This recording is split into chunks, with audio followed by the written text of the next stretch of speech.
Hi, I'm Scott, an American in Thailand, and welcome to This is Thailand. Today's video is on getting sick in Thailand as a foreigner, medical tourism, medical care, and also losing touch with what's going on back home. I've had several medical issues while I was here in Thailand. Besides the usual, having a cold, getting the flu once in a while, that sort of thing, and so have my children. So we have experience being in different hospitals.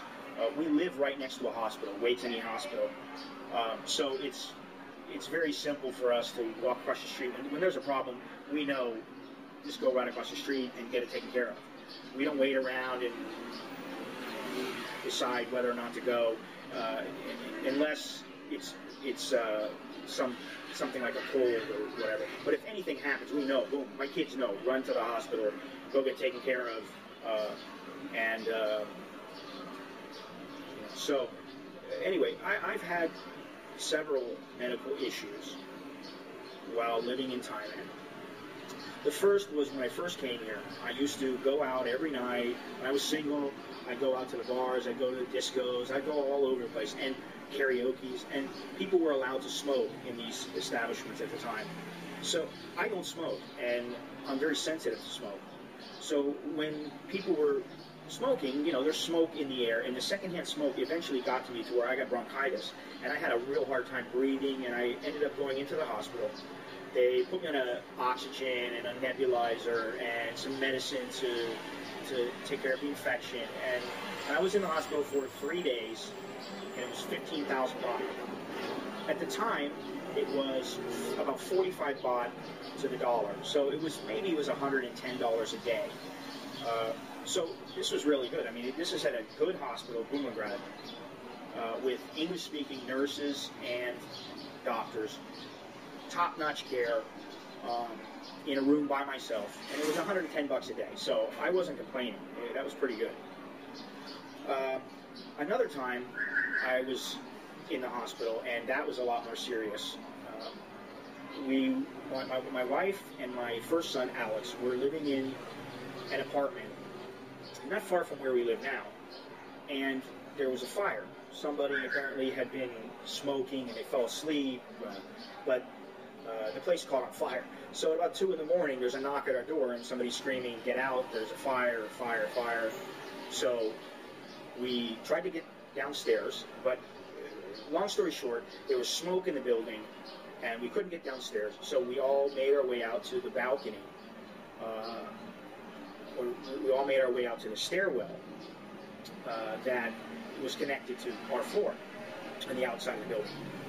We couldn't get any farther down because there were no more stairs, and the fire escape was broken. The fire extinguishers were completely empty. Even though they said they'd been checked, they didn't work. So the fire alarms didn't work. So here we are in a building, and it was a fairly nice apartment. It was an apartment hotel, and it was a fairly nice place. I don't remember what we were paying, but let's just take my word for it. It was a nice place. But they just didn't take care of their, they just didn't take care of what they should have taken care of. I mean, if you got fire alarms, they need to work. If you have fire extinguishers, they need to be checked, and they need to work. So anyway, they didn't work. To make a long story short, we couldn't get out, and I was given a rope. People were given one rope, and nobody wanted to go. So I said, fine, I'll go. I'll do it. I can do this. I figured I was physically capable of doing it. I grabbed the rope and went down one hand, and the rope snapped.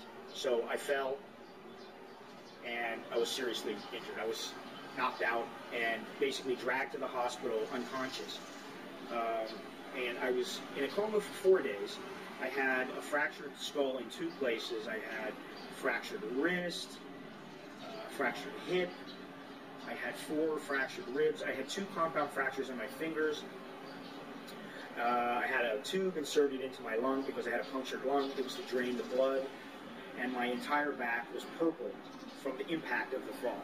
So it was pretty serious. Now, I was in the hospital at Ramkhamhaeng Hospital. They don't speak a lot of English.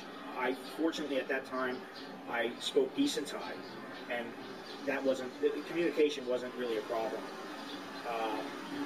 But at the end of I was in the hospital for 3 weeks. I was in the ICU for a week, but I was in the hospital for 3 weeks. At the end of the 3 weeks, I got the bill. It was 150,000 baht. Now, at the time, I think it was about 3,800 US dollars. I paid for that myself because I let my insurance lapse, which was a mistake. I was looking for new insurance, cheaper, better insurance, and instead of doing what I should have, which was looking for the insurance before I let my insurance lapse, I didn't do that. So I ended up paying for that myself. But still, it was fairly reasonable considering I was in the ICU and I was there for 5 weeks.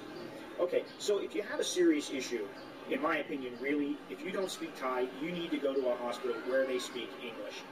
It just makes sense. You want to be able to communicate about your problems or any issues that you have or concerns you have. You want to be able to communicate with the people who are working on you. I mean, it makes sense. So that's one thing. Even if you speak decent Thai, unless you have experience speaking in Thai regarding medical issues, it makes sense to go to a hospital where they speak English. Some of the hospitals are Bumrungrad, Samitivech, Bangkok General, Waitani next to my house, they speak decent English now. There are quite a few hospitals. Yanhi, I think, is a Chinese Thai hospital, and I believe they speak English in that hospital. But you need to check on that if you can. If you're coming as a medical tourist, do your homework. First of all, make sure you check on the prices because, if possible, you should try to get the Thai price. You can negotiate and you can just tell them, I'm not going to come here because I know that this price is a foreigner price. I don't want a foreigner price. I want a price that is a Thai price. And I've done this several times. I've brought boxers to Waitani Hospital. I brought them to a hospital, I don't remember the name of it, but it's in the Pinklao area near the gym where I used to train fighters and work with fighters. So it's pretty important that you check on the price too, if possible. Obviously, if it's an emergency, there are things that you may be able to do if you're coherent. But if you're not, then there's really nothing you can do. You just better bite the bullet and just figure you're going to have to pay what you can pay. But even when I was in the hospital for 3 weeks at Ramkhamhaeng, after a week, I went to them and I said, I want to know how much my bill is. Because I was out of the coma, I was in pain, but I was able to read and hold a piece of paper. So I wanted to know, how much is this going to cost me? And, you can try to get them to work with you on the price. Most places will negotiate. That's what I've found. You may not get the price you want. You may not get the price you think you should get. But all in all, the prices in Thailand are very reasonable. You can get good medical care from good doctors who've been trained in the West, who've been trained here in Thailand, but good, solid doctors and nurses and people that they do care about you, and you'll get a reasonable price. So, that's something else. One other thing is that if you're living here, you probably know about this, but you can always go to a clinic. There are clinics that you can go and you can be seen for something simple like a cold, something minor, a cold or the flu, or say a skin infection or a little cut that you might think is infected or something like that. You can go to a clinic and they will take care of you, and it will generally run you under 300 to 500 baht. In fact, I don't think I've ever paid more than 300 baht when I went to the clinic down at the end of my street. Just the other day, I took my son. His back was itching, and he had some little white dots on the back of his back. And basically, they gave him a cream. It was some kind of infection from the humidity or something, like a fungal infection. It was 100 baht. It was $3. That was to see the doctor.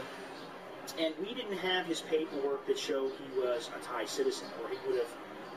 I didn't have the card, his Thai ID card, but my wife had it. And so I ended up just saying, listen, I'll pay the money. It's 100 baht. It's not a big deal. So that's another option. If you're coming from outside of the country and you don't speak any Thai, maybe if you have a Thai girlfriend or Thai wife or a Thai friend, They can help you with that, and it is possible, and you will save some money. In the past, I used to go to Waitani Hospital here and other hospitals, and it used to cost me 300 to 500 baht. Maybe if I had some kind of expensive medicine, it would cost me 1,000 baht. Now it's more like I go in and it's 1,000 to 1,500, even 2,000 baht to be seen. So if you can, it probably makes it's probably a good idea to go to a clinic when you can. You will save some money. But like I said, you're going to need to speak some Thai or have somebody with you that speaks Thai. The other thing that I want to talk about is being out of touch. Listen, after 16 years, I'm out of touch. I'm out of touch with the West. I still know basically what's going on, but it takes time for me to catch up on everything. And I try to look online every day and check out Yahoo and the BBC, CNN, Google News, Reuters.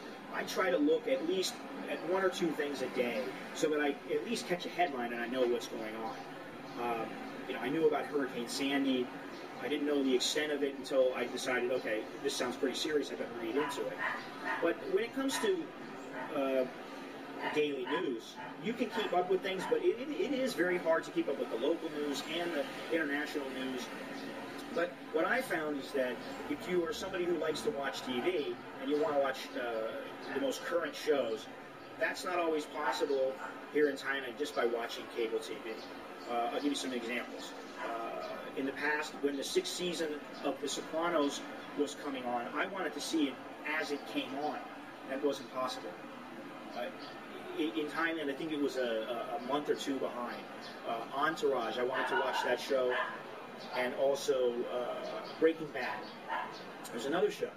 Those shows, they don't come out sometimes for 6 months or a year until, they don't come out for 6 months to a year sometimes after they come out in the U.S. That's not always the case, but it is sometimes. So that's something else to think about. Now, what I do is I either download stuff, watch YouTube, buy off of iTunes or buy a DVD here in Thailand if it's available, or even online. I bought a couple of things where I've had them shipped from Amazon. Their wife is going to Suratani, where she's from, and my 2 sons and myself will probably accompany her, and I'll bring my video camera. It's places in the middle of the jungle. And when I say in the jungle, I mean in the jungle. You've got to cross over 11 different creeks with a 4x4 to get to where her sister's house is. And it's a beautiful place, but it is very isolated. So that's another video I'll be putting up in the next few weeks. So thank you for watching, and Chok Mi, Chok and Mai. Good luck, and see you later.